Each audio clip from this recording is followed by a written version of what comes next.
네, 이어서 전략 살펴보도록 하겠습니다. 오늘 새벽 김민수 헬리즈 투자앤리서치 대표 전화 연결돼 있습니다. 대표님 안녕하세요. 네, 안녕하십니까. 네, 오늘 새벽 뉴욕 증시가 상승 마감을 했습니다. 다우 지수가 3만 선에 다가가면서 마감을 했고 또 나스닥과 S&P 500 지수 종가 기준 사상 최고치를 경신했습니다. 백신 기대감에 부양책 논의 소식도 들려오자 또 오른 것으로 보이는데요. 9천억 달러 규모 부양책은 미치 매코넬 공화당 상원 원내대표가 거부를 했기 때문에 어떻게 흘러갈지 지켜봐야겠습니다. 또 어떤 점에 주목해야 할까요?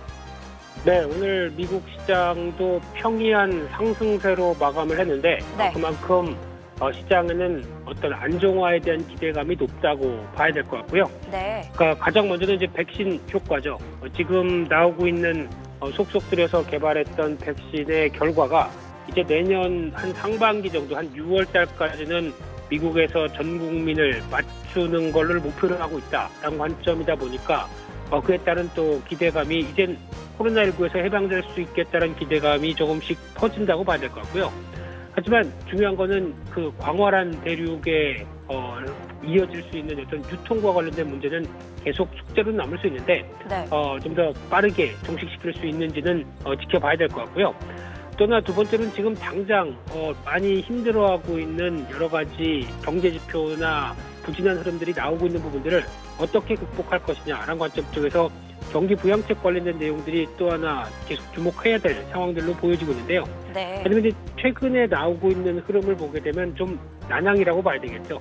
가장 먼저는 초당적 의원 모임 쪽에서 제안을 했는데 매코넬 상원 의원은 또 거부를 하고 게다가 또 문유신 장관은 이제 셧다운은 안 된다. 그러면서 이제 계속 부양책과 관련돼서 논의를 할 것이다, 뭐 전화할 것이다라고 했는데 또 하원 의장인 낸시 하원 의장은 전화 받은 거 없다. 뭐 이런 식으로 나오다 보니까 계속 엇박자죠.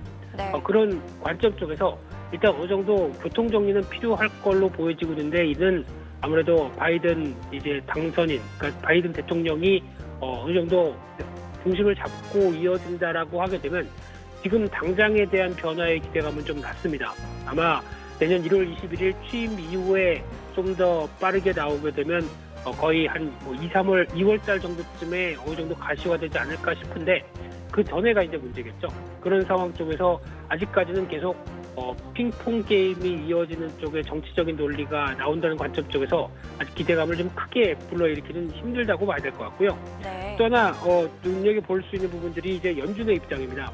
아마 이번에 FOMC 회의와 함께 어느 정도 가시화된 모습을 보여줄 걸로 생각하고 있는데 지금 연준이 바라보는 입장은 단기적인 코로나19의 3차 유행 때문에 또 시장이 많이 어려워졌다. 이런 쪽에서 연준의 입장을 어떻게 가져갈 것이냐라는 부분에 대해서 조금 더 또 공격적인 또 경기 부양 관련된 얘기와 함께 유동성을 또 확대하는 쪽으로 나온다라고 되면 시장에 좀 더 긍정적이겠죠. 이런 부분도 아직 미국 시장의 지금 관점 포인트로 바라봐야 될 것 같습니다.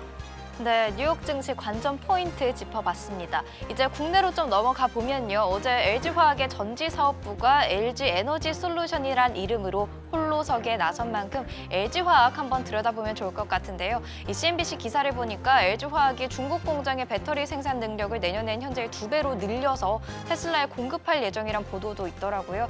일단 어제 LG화학이 80만 9천 원의 종가 형성하면서 80만 원 선을 계속 유지를 했는데 앞으로의 전망도 안정적일까요? 네, 2차 전지 관련된 배터리 쪽 성장한다는 데는 이견이 없죠. 네. 그러다 보니까 그에 따라서 앞으로 나올 수 있는 여러 가지 부분들도 장밋빛 전망인 건 사실입니다.